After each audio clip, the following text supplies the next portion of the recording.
जान निसार ड्रामे की नेक्स्ट एपिसोड में आप देखेंगे कि दुआ एक मुसीबत से निकली तो दूसरी मुसीबत में फंस चुकी है। वो ज़ुनैरा के घर आ चुकी है और ज़ुनैरा जिसे वो फ़रिश्ता इंसान समझ रही थी वो उसके लिए शैतान साबित होने वाली है, क्योंकि ज़ुनैरा उसके ज़रिए अपने काम को आगे बढ़ाना चाहती है और उससे फ़ायदा हासिल करना चाहती है। और दूसरी तरफ जो नौशरवां है, वो बहुत ज़्यादा परेशान होता है दुआ को लेकर। उसे कुछ समझ नहीं आ रही कि वो क्या करे और दुआ को कहाँ ढूँढे। वो जाता है पुलिस स्टेशन और वहाँ से पता करने की कोशिश करता है, तो वहाँ से उसे मालूम होता है कि दुआ घर तो चली गई थी, लेकिन वहाँ पर उसके जो वालिद थे उन्होंने उसे घर में दाखिल नहीं होने दिया और वहाँ से निकाल दिया। तो नौशरवां को बहुत ज़्यादा गुस्सा आता है और वो गुस्से से जाफ़र की तरफ देखता है कि इसने मुझे क्या बताया था और यहाँ से मुझे क्या पता चल रहा है। उसके बाद नौशरवां बहुत ज़्यादा उसे ढूँढते-ढूँढते जा पहुँचता है रिदा के घर। जब उसे कुछ समझ नहीं आती तो रिदा के घर जा पहुँचता है। रिदा जब देखती है जाफ़र को तो वो हैरान हो जाती है कि ये कौन लोग हैं और यहाँ पर क्यों आए हैं? और फिर जब वो गाड़ी में देखती है तो वहाँ पर उसे नौशरवां बैठा हुआ नज़र आता है। नौशरवां उससे पूछता है दुआ के बारे में, तो वो रिदा कहती है कि मुझे दुआ के बारे में कुछ मालूम नहीं है।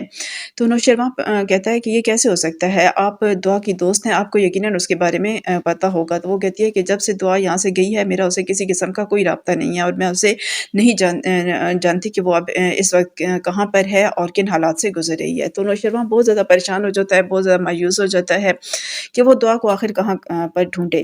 फिर वो घर आ जाता है तो जो कशमाला होती है वो उसे पूछने की कोशिश करती है कि मैंने आपको नींद में दुआ का नाम लेते हुए सुना है, कौन है आखिर ये दुआ? तो नौशरवां इसको गुस्से से देखता है और कहता है कि मैं इस दुनिया में किसी का भी जवाबदेह नहीं हूँ, किसी को मैं एक्सप्लेन करना नहीं चाहता कि मैं क्या सोचता हूँ और क्या करता हूँ। तो जो कशमाला होती है वो उसे कहती है कि मैं आखिर आपकी बीवी हूँ, मैं ये पूछने का हक रखती हूँ।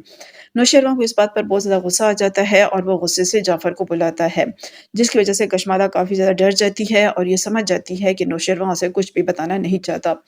दूसरी तरफ जो दुआ की माँ है उन्होंने रो-रो कर बुरा हाल कर रखा है दुआ की जुदाई में और उसके गम में।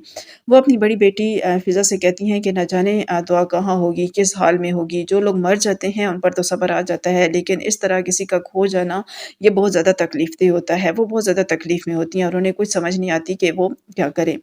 दुआ जो है एक नई मुसीबत में फँस चुकी है। ज़ुनैरा के घर में ज़ुनैरा का जो नौकर है वो दुआ को कहता है कि आपको ज़ुनैरा बेगम बुला रही हैं। तो दुआ ये समझती है कि शायद उसे ज़ुनैरा बुला रही है, तो वो उस नौकर के साथ चल पड़ती है। तो नौकर उसे एक कमरे में ले जाता है और कमरा का दरवाज़ा लॉक कर देता है। जब दुआ वहाँ देखती है तो वहाँ पर बहुत ही एक खौफ़नाक शक्ल वाला शख़्स बैठा होता है। तो ये देखकर दुआ के रोंगटे खड़े हो जाते हैं और वो बाहर भागने की कोशिश करती है, लेकिन वो अपनी इस कोशिश में नाकाम हो जाती है क्योंकि नौकर ने बाहर से दरवाज़ा बंद कर दिया है। तो दुआ के लिए बहुत बड़ी मुसीबत आ पहुँची है। अब दुआ किस तरीके से बचेगी इस नई मुसीबत से? फराज़ के चुंगल से निकलने के बाद दुआ जो है वो एक और बहुत बड़ी मुसीबत में फँस चुकी है। तो क्या होगा नौशरवां दुआ के साथ और किस तरीके से वो नौशरवां जो है वो दुआ को ढूँढ पाएगा और नौशरवां जो है वो अपनी मोहब्बत को हासिल कर पाएगा भी या नहीं? ये तमाम सीन्स आप लोग देखने वाले हैं नेक्स्ट एपिसोड में। मज़ीद ड्रामा रिव्यूज़ के लिए चैनल को सब्सक्राइब और वीडियो को लाइक कर दें। शुक्रिया। अल्लाह हाफ़िज़।